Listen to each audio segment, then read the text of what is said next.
and the reason why I brought this up is figuring out how do we gain, or like when I say we, I'm talking about y'all.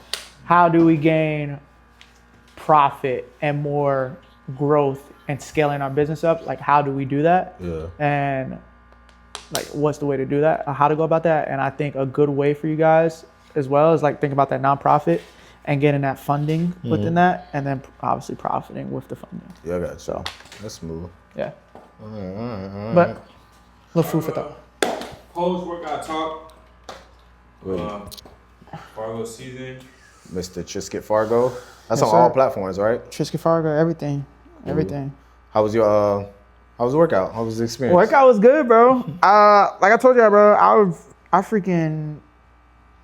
I made sure Thursday was the last time I was working out. I made sure Friday and Saturday I was good because I did I forgot what workout I did, but it was an upper body workout. Yeah. I think it was a pull workout. So I did that, and I was like, you know what? I'm gonna make sure I'm straight before I go try to get in the gym with them, because I know how they be coming. But it was good, man. It was good to just be in here, chop it up with y'all. I felt like, honestly, this is what it's about, building off each other. But the workout was amazing. So appreciate y'all having me, man. Yeah. Appreciate you for coming, bro. You gonna open up with a question? I mean, this is gonna piggyback off of what we was talking about before the camera was on. Yeah. So we haven't told y'all yet, but we wanted to start doing book reviews every month, a book that we read for the month and just review it at the end of the month. Yeah. So our first book was Way of Superior Man by David Dita. You got the book with you or no? You can grab it You could if you want to, but it ain't. for aesthetic purposes. For sure. What is it called again? The Way of a Superior Way Man. of a Superior Man. And when you hear that, so it's crazy because I had told this girl, like, oh, I'm reading this book. You know what I mean? And she know me from the past, so she knew, like, I like to read books that's self-development. I like to read books about being a better man or whatever. So when she heard the title, she was like, you always trying to read this and that. And I was like, you're wrong. This book has nothing to do with being a superior man. It says it in the title. It has nothing about being macho. It's about your feminine side. Yeah. And damn, that's my phone. I had, what's my other phone? Can you hand that to me? Way of Superior Man. Way of Superior So there, I had bookmarked a couple things from there that I really want to resonate with. Hey David, if this takes off, you better pay us, man. Chill out. Hey, That man. a lot of people go buy your book after this. Yeah, no, for sure. If your sales go up in April of 2026, yeah, tap in with us. We got a couple words, but I feel that this book definitely changed my perspective on dating. Okay. I feel like I was telling him, this is a book that every man should read, whether you're in a relationship or not. Because if you're in a relationship, it's going to help you become a better man to your woman. And if you're not in a relationship, it's going to help you be that man that you want to be in the woman that you may be with at the time or pursue after. She's going to want to be follow. Did you write down, you got certain points lined? I got a whole bunch of highlights. Yeah. Do you want to dive into it or you just want to As soon as I open up, boy, I got like. You can read anything. Read in it? All right. This is as soon as I open it up. This is the first thing I opened up to. So let's see. I'm gonna read this one up top. I think it all coincides. Oh, it does? Okay. So I'll read this one. One of the deepest feminine pleasures is when a man stands full, present, and unreactive in the midst of a woman's emotional storms. When he stays present with her, he loves her through the layers of wilderness and closer. Then she feels trustability, and she can relax. The way you relate to your woman's chaos reflects the way you react to the chaos of the world. You know what's crazy? What we talked about before on our walk back. Exactly that. Like to the T. Exactly that. To the T, right? So, I mean, you could elaborate. I mean, if you want to speak on it, you could. If you don't, it's all good. But like, we was talking about that before this camera went on, and the crazy thing is, me and Brady just like, we got a book specifically for you, and I feel like that's something that you just should dive into. You got free time. Bro. Yeah. No, yeah, for sure. And I had to reread it again because I wanted to like make sure I'm like fully understanding exactly what it's saying. But That's what I struggled with in my relationships, was being emotionally there Yeah. because I was so focused on my own goals Yeah. and my own emotions and my own thing. And nothing's wrong with that. Don't get me mistaken with that. But when it's all about you, that's when it starts to get bad. And so I wasn't focused on her emotional side. Yeah. And I was so focused on what I got to do, what's that in the third. And I think, doing that lost a lot of trust for her, lost a lot of insecurity. Yeah. She was, insecure with what she had going on because she was like, why is he not focused on, my emotions? Why is he so focused on him? Does he care about me? Does he love me? Yeah. And so, no, that's big because it's exactly that. She can, what does it say? She can relax. Yeah. So she can Relax and feel, have the trustability. So yeah, that's big. That's big. I mean, I feel like this is what we should do. I got a specific chapter that I know that like resonated with me. Not resonated with me. I remember it. Oh, okay. Cause I'm autobook, bro. I can't. Oh, okay. Yeah. Memory is crazy. So For real? From song lyrics. No, that. So one of the laws, it was talking about women don't lie. And for me, this is just personal. In my past relationships, I've dealt with that where a lot of the women tend to lie to me, and it's because they don't want to lose a good dude. They know I'm a good dude. They messed up and they know I'm strict or I don't forgive easily, so they tend to just, I'm not gonna tell him. I don't want him to go nowhere. Woo, woo. And I tend to always find out. For sure. So, and when he said that, I was like, the hell he talking about? Let me figure out like what he talking about. So he was saying like women don't lie because they're emotionally based. We're more so like, we say something, we mean it. This is what it's gonna be. Yeah. Women on the other side, they say, this, whatever the case may be, I'm hungry, or I want to do this. That's how they feel right now. Yeah. They're not gonna feel like that 5 minutes from now. Well, as far as us, if we say this, our word is our bond. If we say we're gonna work out, we're gonna go work out. As for women, it's different. So he dove into that, and he was telling you, don't sit and think like women just are like men, where they say this, you gotta think about, damn, this is how they felt now. You gotta not continuously ask, but remember, that's not how they're gonna be feeling in 5, 10, 15 minutes, and how to actually go on about that. So he was giving an example how this guy and girl was like, hey, honey, I want to go to the movie. She was like, no, I don't really want to go to the movie. He's like, the way to help that is grab her, give her love, show her love. It's like, we're going to the movies. And she was like, all right, cool, let's go. Like, and it was just like, okay, that's a good example. Another one, remember when we talked about how the man made $1 million? Yeah. So it's an example in the book how a man made $1 million. He was work hard for it. You know how we talked about you're so focused on this goal, you're trying to achieve it, you kind of negating other things, especially in relationships. So he wasn't showing his wife any type of love, any type of affection, none of that, but he was trying to get where he wanted. And his wife was like seeing that or whatever. And he came home one day and was just like, hey, honey, I made $1 million. He was excited. She was like, oh, that's cool. But did you go get the milk? He was like, I just made $1 million. What are you worried about? He was like, but I asked you to go get the milk. And he was just like, most men would have been like, what the hell? Like, I made $1 million. Why are you worried about milk? And he was saying that with women, they don't give a fuck about none of that. They don't care about what we done did, this, that, and the third. We could be the perfect man. We mess up once, we're an asshole. And that for a man, it's like integrity is different. If you show that you're a good guy and you fuck up, it's like, okay, yeah, I fucked up, whatever, cool. You fucked up, it's gonna happen. If we constantly see it as men, we like, all right, I don't want to be around somebody like that. But if it's one fuck up, cool, we understand. As for women, we could be a perfect guy through and through. One mess up, we're fucked up. We've always been this fucked up. So it talks about that in the book and how to deal with that. Like, those was the 2 points that really hit home with me. So with the whole milk situation, he was like, the way to get with that or not have to deal with that is constantly show your woman, like, I know I'm not perfect, whatever, this, that, and the third, but like, I'm trying. And she will eventually see that as not negating her or not putting her in a position to where she feels this way it's just being present. Cause like I talk about a lot of the time, like you talked a lot of time, men is not present when it comes to being in a relationship or just in life in general. We're so focused on this goal and this, that, and the third. We leave other things out. So especially with families too. Like I see a lot of men. That's why I like seeing him, wife and children. He still make time.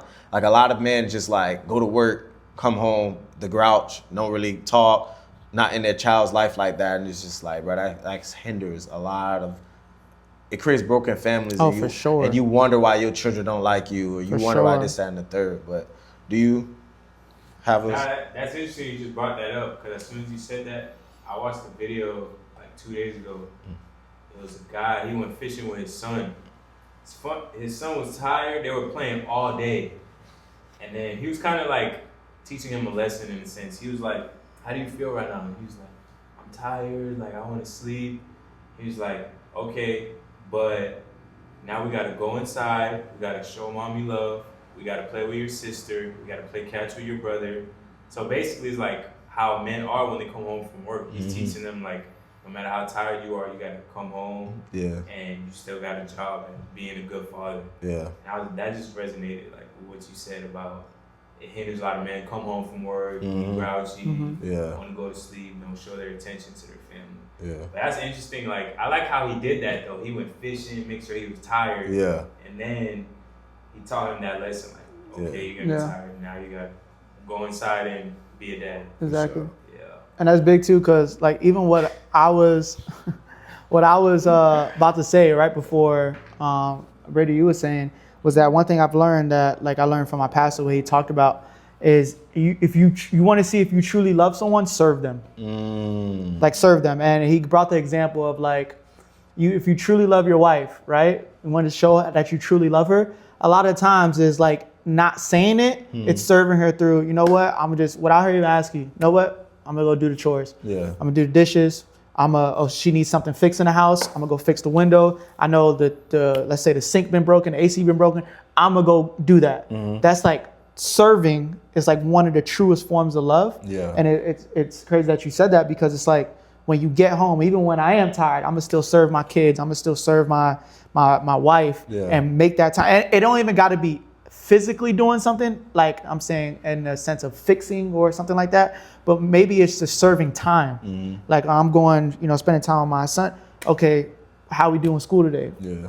Homework. Let me help you on homework. That's just serving your time. Yeah. And I think that's like one of the most truest forms of love. Yeah. Because it's something that you're sacrificing. And I think sacrifice would determine the love that you actually have for that person. So. Okay. Before we segue off, I want you to, like, what was the one that you felt like, because I want to touch on that. Okay. One thing was, it says in the book, like, the importance of finding your purpose. And women can sense that when they know, like you're lost or you're confused, you have no purpose. Like, it's kind of like an energy thing. Like, they can feel it. So if you're someone that's like this, for example, this is my purpose, at least now, to build this up. And at first it was like I was trying a whole bunch of things. And when I was in my previous relationship, she would always like, what are you doing? Like, are you playing basketball? Are you doing music? Like, what are you doing? And I was confused. I was like, I'm just trying figure out and see what works. Yeah. Now that like you have a purpose, it's just kind of, you walk different, you talk different, like it's bigger than you now. Yeah. 1000%, bro. So, yeah, women can sense that. And women want to be with, as far as I can see, a man who is grounded and knows what they want out of life and know what they're doing. Not just someone who's trying a whole bunch of stuff. It's not bad to try a whole bunch of stuff, but it's like, what is your identity? Like, what are you? Exactly. Yeah. Like you're Fargo season. Yeah. Like that's you. Yeah, you do music, you do other stuff on the side, but your main thing is that's what people know you for. Yeah. And it's important finding your purpose. And another thing was, I like how he gave that example in the book about that. Yeah. When he was talking about men used to go to war, and he was like, say if he was to get drafted, He gave an example. A man got drafted, whatever. He had to leave to war, and his lady was like, "No, I don't want you to go. I'm gonna miss you. This, that, and the third." She's saying this, but deep down inside, she knows she wants him to go. Yeah. She wants him to go. He has a purpose. That's his purpose. Mm-hmm. So, yeah, she's saying all this, crying, this, that, and the third, but she knows this is what I want. Now, if he was to say, "Oh, you know what? I'm not going no more," she's gonna be like, she might not. She'll be excited, but then deep down, she like, "Damn, you going against your better judgment. You going against your purpose to fulfill my needs." Mm-hmm. And I like that that was brought up because women may say, "Oh, I want you to be. I need to be your number one priority." No, you don't. You know you don't. I know you don't. Yeah. And it ain't gonna be that. My number one priority need to be my purpose. Because when I have a purpose, I have something to do and look forward to. Mm-hmm. And then you're gonna actually see that, and that's gonna be like something that you. Because if my purpose is you gonna feel oversaturated. You gonna feel like you always around this, that, and the third. Exactly. You're not gonna love me the same. You know what I mean? And I feel like women love with a condition. They don't love unconditionally. Mm-hmm. Love you with a condition. You need to be doing something for them. So I like the example he gave in the book about that. That's big. Yeah. That's big. I like that. Also, what I got from this is like leading in your relationship. Mm-hmm. Like it'll be times I'll be like, "Hey, what do you want to eat?" Mm-hmm. Or where do you Yeah. want to go? Yeah. Instead of like, "No, this is what we're doing." Because my past relationships, it was like I had a female where, "Oh, let's eat this. Let's eat." Now my wife is like, "Whatever you say goes," and I'm not used to that. I'm not used to a woman that's like, that's just like, "No, you're the man. You lead, and I follow you." Mm-hmm. It used to be like, well, most relationships I had, it was like, "Nah, let's do this instead. Let's do that." Or let's negotiate it. Yeah, so Yeah. like when I be catching myself, I be like, "No, I'm the man. Like this is what we're doing." Mm-hmm. Like she'll always kind of just tell me, "You're the man. It's up to you." Like, Yeah. and that's something I had to learn. And the book kind of reminded me, like, okay, like I'm the decision maker. Mhm. Like Mm-hmm. it's the type of woman I have. It also depends on the woman, but yeah, that's one thing that stuck with me most. Like, make your decision, your woman follows. Exactly. And if I had to make a judgment, obviously I don't know, but if I had to make a judgment, obviously I know that we know, and I'm not gonna speak for all women, right? But a lot of women that are not dumb. Mm-hmm. They ain't just gonna go, and we talked about this off the camera. They're not gonna just go follow a leaf that just blow in the wind wherever, Yeah. right? That's not grounded and have a strong foundation.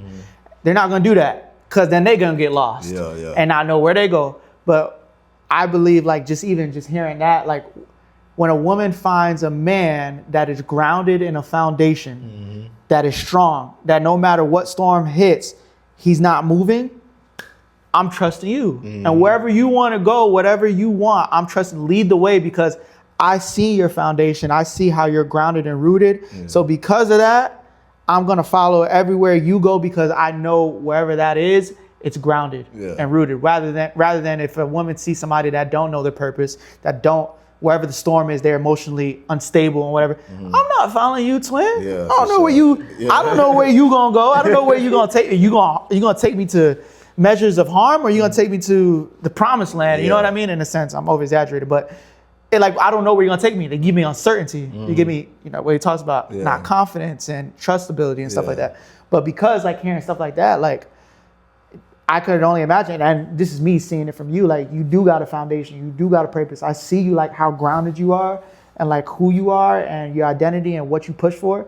And I can already tell just by that, like no storm is knocking you a certain way. Like you stay grounded. Now, I'm not gonna say storm's coming. We might tilt a little bit, but it ain't gonna knock me down to the next street. Like I'm still grounded in the same area. So I think that alone is like what helps, like a woman's perspective in order for a man to lead. So, For sure. yeah. Okay. Yeah, man. I got one question. How do you handle adversity?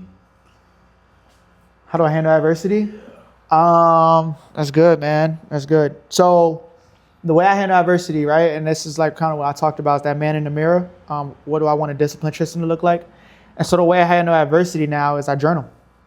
I journal a lot, bro. I do a lot of journaling. I got it in my phone. I talk it out though, because I be having a lot to talk about. So I talk it out, and then I go on a walk, and I do everything that I can do to not run away from it. Because like I said, you either face adversity or you run. And a lot of men, they think running is like, I'm scared I'm gonna do that. No, running can either be like what I dealt with, lustfulness, and going to pornography and going to masturbation and going to sex, that I'm like, you know what? I'm gonna run to my blanket that I feel this comfort in, and then I'm gonna take it off when I come back to reality, and at the end of the day, you still feel even worse. Yeah. So it never works. But I realized that, okay, how do I fight adversity? I'm gonna attack it head on. So I'm a journal. I'm gonna go, like I said, I'm biblically found, like that's my foundation. So I go to scripture, I pray, and then most importantly, I get around community. And I got an accountability partner as well. And I call him up. I'm like, bro, this is what's going on. This is what I'm going through. And he already going through kind of the same thing as well. So we already iron sharpens iron in that end. So yeah, that's how I handle adversity.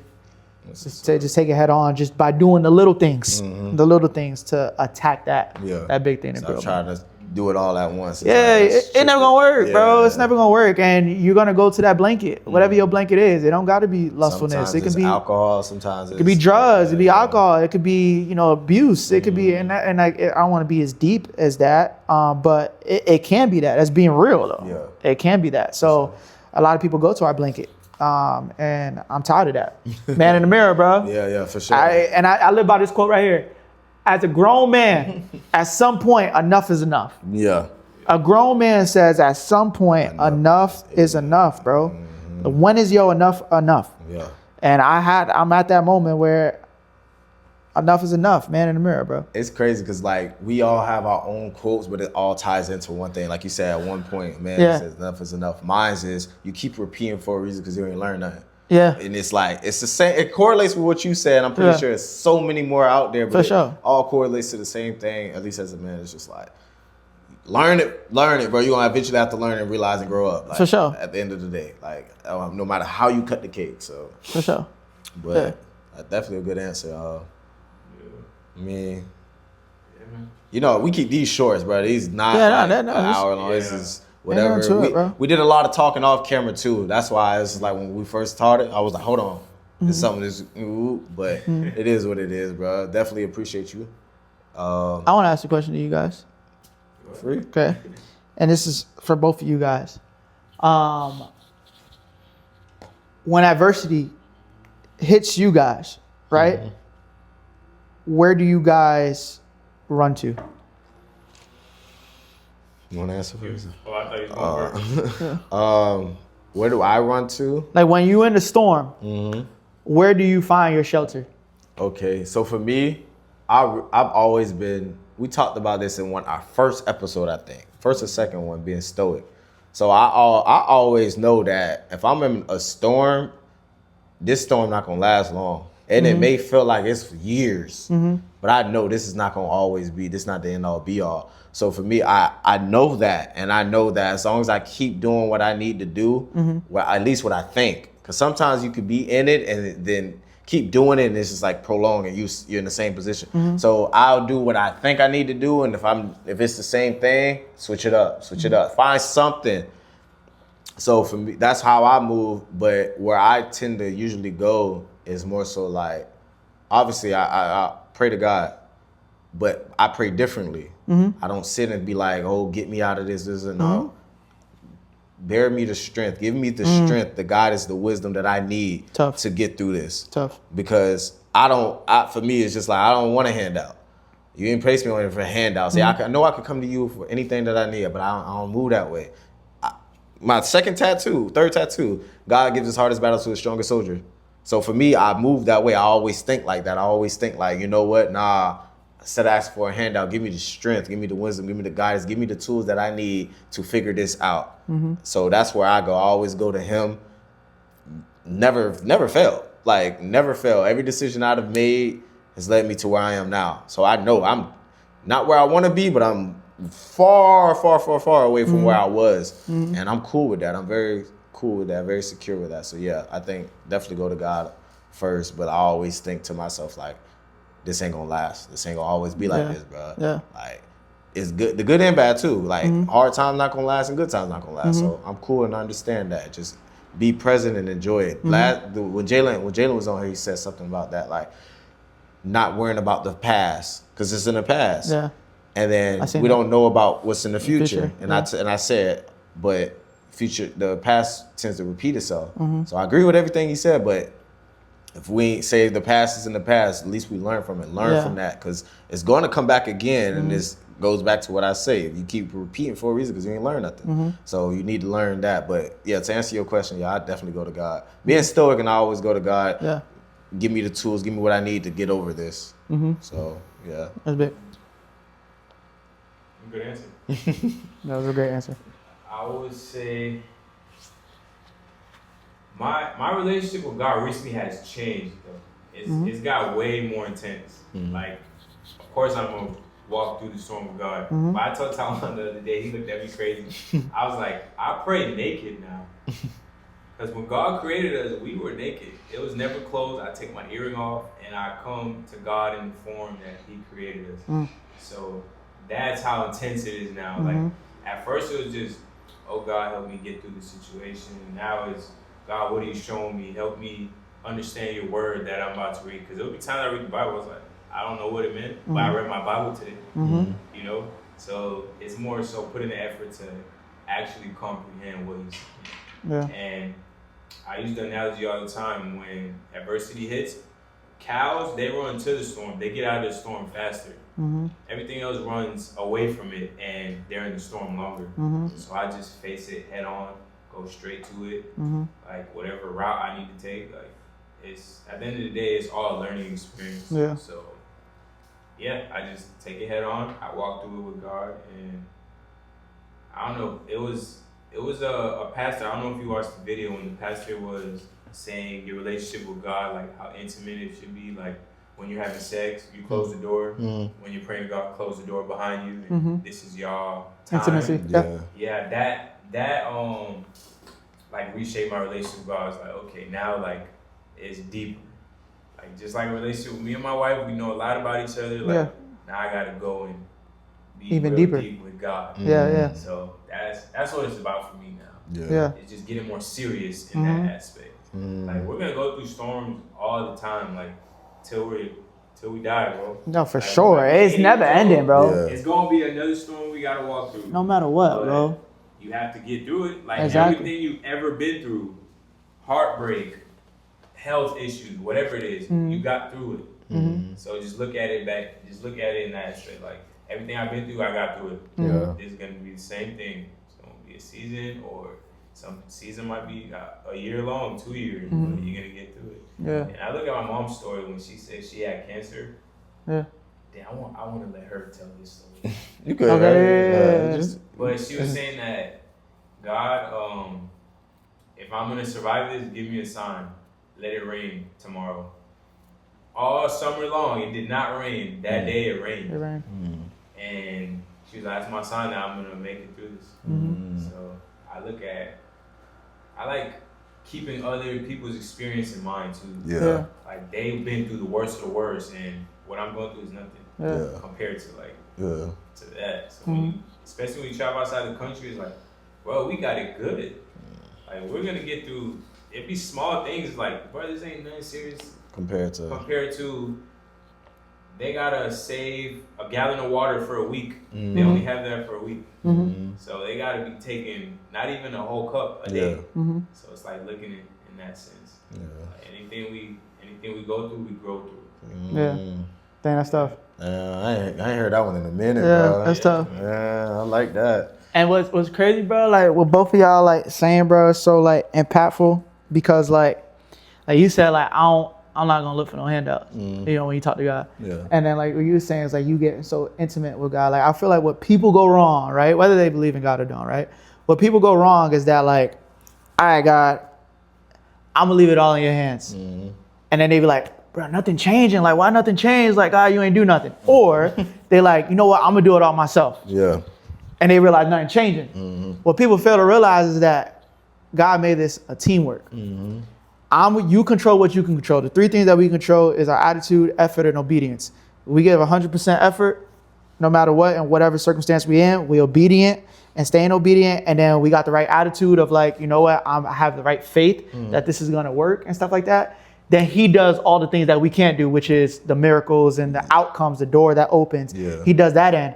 And a lot of people feel like, God, I'm gonna just leave it to you.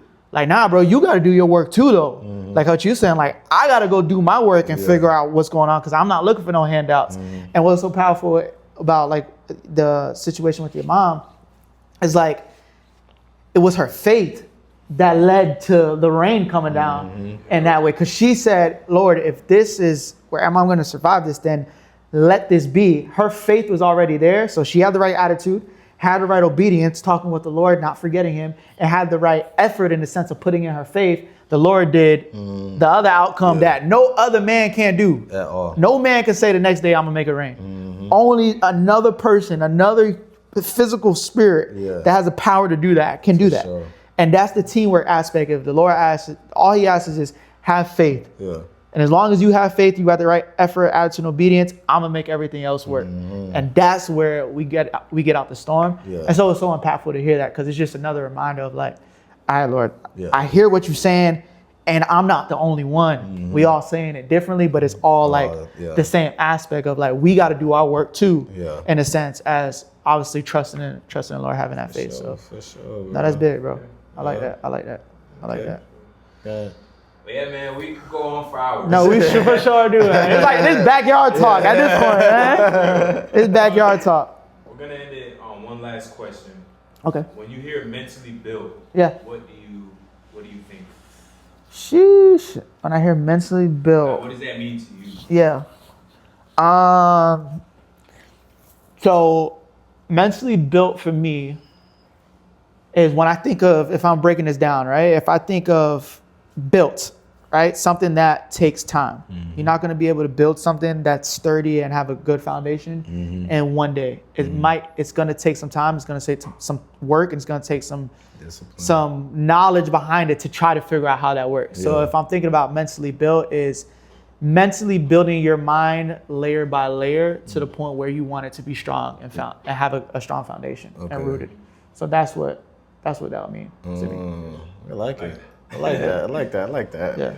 Okay. Well. But yeah, we could end it like that, and then every guest we had, we end it out. Yeah, with that last question. Okay. So I love that. You the first of many. That's the first. This is the first sit down. Yeah. First sit down. Yeah. Damn, I appreciate it, man. I appreciate y'all, man. Love you, Bro, brother. appreciate you. Appreciate y'all. Listen, shout out, yeah. Yeah, Trisket Fargo on all platforms. Fargo Season, you go to Fargo Season, fargoseason.com, Fargo Season _ on Instagram. You can check us out. We got many more things coming up, especially for the community and for the people around us. And at the end of the day, rise beyond your limits. Stop placing that invisible ceiling over yourself. If you truly believe in yourself, you can do it. And we're here, just like you guys are here for everybody. Mentally build yourself. But we're here to help you get past those limits. So shout out to y'all. Love always. For sure. Appreciate you, bro. Appreciate it. Catch you on the flip. You go first.